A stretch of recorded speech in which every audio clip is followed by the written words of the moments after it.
AC unit fail, ये होता है टाइम पे एसी की सर्विस ना कराने का नतीजा।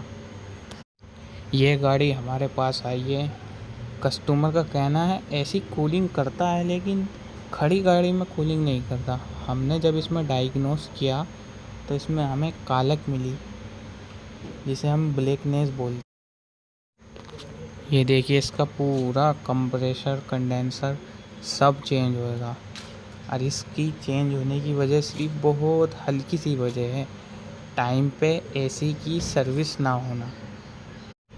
ये कस्टमर टाइम पे एसी की सर्विस कराते तो इनकी एसी में कोई भी प्रॉब्लम नहीं आती।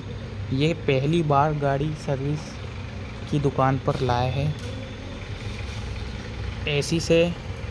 एसी का बड़ा नुकसान होने से बचाए, एसी की सर्विस कराएं।